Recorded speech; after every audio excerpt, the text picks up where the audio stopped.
Não, legal. É porque até uma coisa que isso aí que você falou é uma coisa que, digamos que é um primeiro passo em qualquer projeto de licenciamento ou qualquer coisa que a pessoa queira fazer. Por exemplo, eu estou aqui no Mato Grosso. Quem regulamenta aqui essa questão do licenciamento ambiental de maneira geral é o órgão aqui estadual, né? Mas eu tenho alunos no Brasil todo também, né? Hum? Eu tenho um curso aí de inventário florestal. Então, o primeiro passo que eu falo para o pessoal, olha, você vai fazer ali uma exploração, você vai verificar ali a questão legal de um projeto. A primeira coisa é você verificar qual que é a legislação que cabe aí nesse caso, né? Eu não posso simplesmente pegar a lei aqui do Mato Grosso e jogar para o Brasil inteiro. Aí você está em Minas, você está em outro bioma, você está em outro contexto, é outro órgão que analisa, né? Justamente. Dependendo do caso, é passível, dependendo do caso, não é passível. Quando é passível, é só chegar e derrubar? Não, tem que ter todo um processo ali, todo um rito a ser seguido, né? Justo. Então, a gente não, a gente enquanto profissional, né, a gente está aí muito mais, muitas vezes, para orientar aos produtores a seguir a lei corretamente, né? A pessoa ela vai contratar, seja um engenheiro florestal, ambiental, biólogo, geólogo. Na verdade, muitas vezes é para ela ter uma segurança jurídica ali no que ela está fazendo, né? Uhum. E aí entra os pormenores da lei de cada lugar e tudo mais. É bom estar sempre atento, primeiramente, à questão da legislação mesmo. Legal. E aí, assim, complementando mais um pouco, é isso. Existem casos que podem ter intervenção em APP, existe casos que pode suprimir vegetação nativa, existe casos que pode cortar a espécie ameaçada de extinção.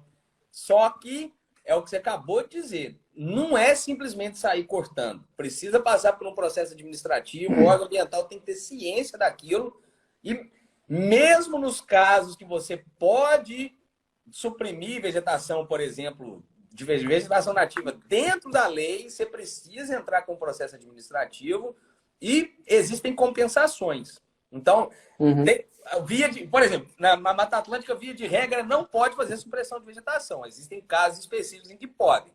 Nos casos específicos em que podem, você tem que abrir um processo junto ao órgão e você vai ter que compensar por aquilo que você está fazendo. Então, não é simplesmente pode estar na lei e eu vou cortar. Não, eu tenho que entrar com o processo, eu tenho que analisar e eu ainda vou ter que seguir algumas medidas de compensação para cortar. Por exemplo, se você corta... tem a portaria do Ministério do Meio Ambiente, né, que tem as categorias lá de espécies ameaçadas, vulnerável, criticamente em Uhum. perigo, etc. De acordo com a É. categoria desses indivíduos, dessas espécies, se você pode cortar essa árvore, você tem que, por exemplo, tem que plantar 20 a cada uma que você corta, né?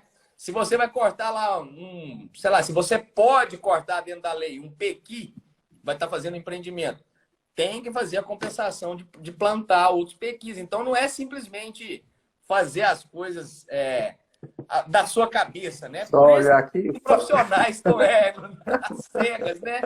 Por isso que existe o Joilson, existe o Leandro, né? A Bárbara, a Camila, todo mundo que está aqui, que acompanha a gente, que está na área ambiental. Existem casos que pode fazer, igual você falou, pode fazer manejo em APP, pode fazer manejo em reserva legal, você pode cortar uma árvore ou Uhum. outra em reserva legal, desde que você apresente um plano de manejo daquela área, né? O órgão ambiental precisa Uhum. analisar o teu plano de manejo e aprovar ele ou adequar, não, com algumas situações, mas de certa forma a galera precisa entender isso, cara.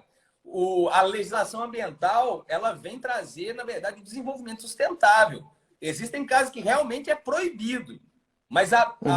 eu entendo que a legislação ela não vem só para proibir, ela vem para regrar aqueles usos que são permitidos também, sabe? Então, a Uhum. legislação ambiental, ela caminha lado a lado com o engenheiro florestal, com o engenheiro ambiental. E quem Sim. quer trabalhar com consultoria precisa dominar a legislação ambiental correlata aos temas pelos quais você vai trabalhar, né? Uhum. Acho que você concorda comigo.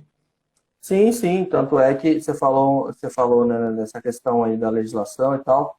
Eu não sei você nos seus grupos de alunos, mas, por exemplo, eu aqui, eu tenho alguns alunos meus que eles não são consultores, eles são os analistas dos órgãos de meio ambiente.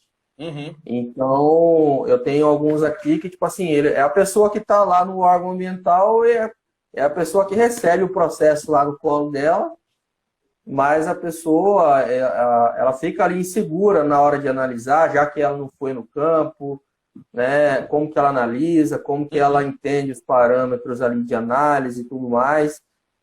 Então, essa questão do entendimento da legislação, mas não só isso, né?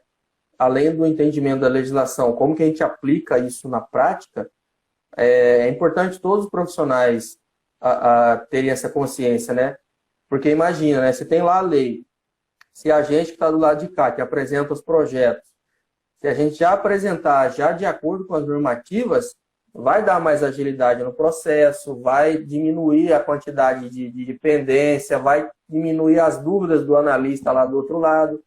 Mesma coisa se o analista lá, quanto mais ele souber, mais tranquilo ele é para fazer a análise, menos pendência ele envia, aí no final das contas... pergunta desnecessária vai fazer. Mais, né? Exato, né? A gente tem, eu não sei você aí, mas eu tenho aqui nos meus grupos WhatsApp aqui dos engenheiros, tipo assim, de cada 20 perguntas que o pessoal manda lá nos grupos de dúvida, 19 é sobre a parte do licenciamento. Me veio essa dúvida aqui, o analista lá falou isso aqui, o que eu faço? Aí é umas coisas bem assim, tipo, bem de cunho prático, algumas coisas algumas dúvidas que surgem, né? Para uns já é óbvio, para outros nem tanto, enfim, aí o dia a dia nosso é aprender a lidar com tudo isso aí mesmo.